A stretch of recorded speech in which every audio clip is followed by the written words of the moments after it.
Thank you, Chairman, for holding this hearing. Administrator Dixon, thank you for being here. And my heart goes out to the family members that are here.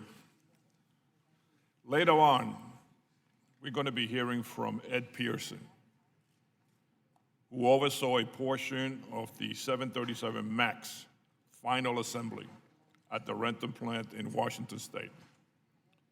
Mr. Pearson wrote to and met with general managers of Boeing 737 fleet months prior to the Lion Air tragedy to express his concern that the safety and quality were being compromised due to Boeing's production pressures. According to Mr. Pearson, in early 2018, Boeing's job behind the schedule spiked to 10 times the normal amount, and the rollout on time percentage dropped to below 10%. Also, a parts backlog caused Boeing to begin experiencing substantial out-of-sequence work. This means work was performed outside its planned location or time, which increases the risk of mistakes. Boeing's tracking system saw quality issues increase by over 30%. I understand that Mr. Pearson's attorney has written to you 3 times. He has written to me. I received a letter from him in September, I believe. Well, according to us, 3 times in September to alert you to Mr. Pearson's concerns of chaotic, rapidly deteriorating factory conditions that he witnessed at the Boeing production facility. He also wrote that he believed the flying public will remain at risk unless this unstable production environment is rigorously investigated and remedied. Administrator Dixon, the FAA grants production certificate to Boeing, right? They grant the... Yes, sir. Okay. Has the FAA investigated any of the production concerns of Boeing's that Mr. Pearson has raised? We have engaged Mr. Pearson, and we are looking into these issues. Mr. Lawrence may have more details on this, but we take concerns wherever they come from seriously, and we have a process for dealing with that, for interviewing and investigating concerns that are raised by individuals and things that we observe during our own oversight. So I don't mean to be difficult, but I just think to look into it doesn't seem enough. I want a commitment from you that we're going to investigate these concerns for the sake of... And we are doing that. You have my commitment. We are doing that. Thank you. I don't have any further comments. Okay, thank the gentleman, Representative Spike. Mr. Pearson, thank you very much for being here today. Gives me a great deal of comfort to know that there are people like yourself out there that when you see something wrong, you're willing to speak up and let people know what is going on and how you feel. I think as someone who travels on planes, it's very comforting to know that you tried to do the right thing. You went to the management. They ignored you.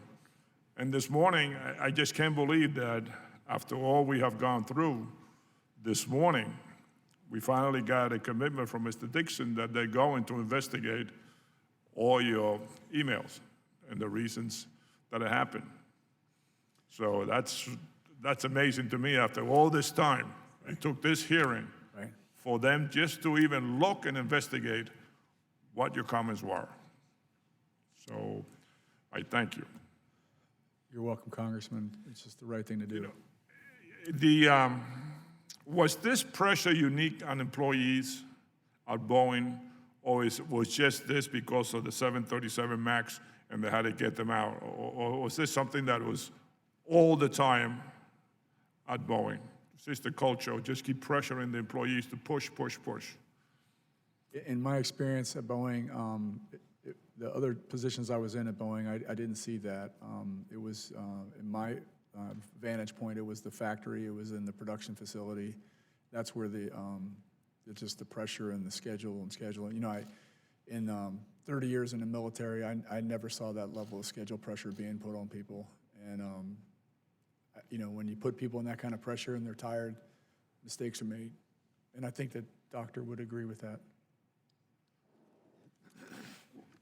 Can you give me other examples of what was going on? Because I'm not that well versed on the factory or some of the issues that you talked about.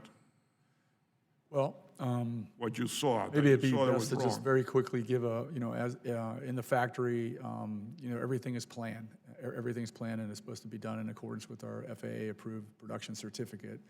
And when things are working fine, you know, parts are getting delivered on time, the people are working in position, the plane moves down the line, and then eventually is properly, you know, flight tested, et cetera. So in the end of 2017 and 2018, what I started observing, and again, I wasn't alone, and this is why I've been adamant about talking to other employees at the site. You know, we started having problems with our parts being delivered, and it wasn't just big parts like the engines, which was a chronic problem. We had other things that were really very important. Every part in a plane is important, but you know, wiring, wire bundles, things like that, these are really important things.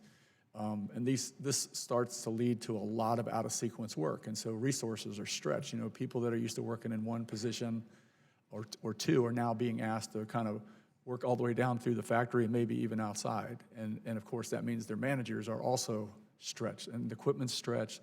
There's a lot of stuff going on, and it's very challenging to really, in my opinion, to maintain the level of quality that we really are expected to maintain. Do you stay in touch with some of your former workers, co-workers? I'm sorry, say again. Do you stay in touch with some of your co-workers?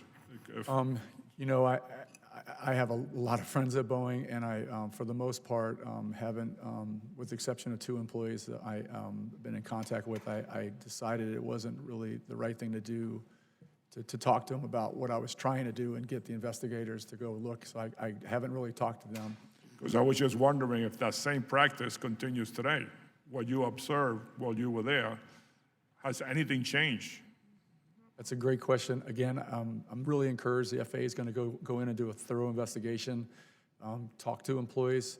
I'd start with the employees that are actually building the plane, you know, the people that are the mechanics and the electricians and the engineer, you know, the quality inspectors, and those are the people who are going to give the, you know, the best perspective overall of how things are going. And looking at all the data and the production reports, there's a lot to look at. I am encouraged by that, though, that they're committed to doing that. So you're encouraged by what Mr. Dixon said this morning, that he's going to follow up on this? I'm encouraged that they're going to do it. I'm a healthy skeptic right now, Congressman. Well, Chairman, I hope our committee follows up and makes sure that Mr. Dixon does what he committed to us this morning. I can assure the gentleman we will be following that very closely. We want to see that commitment delivered on, and I appreciate Mr. Pearson's persistence in this matter. Thank you, Mr. Pearson. With that, I recognize Representative Brownlee.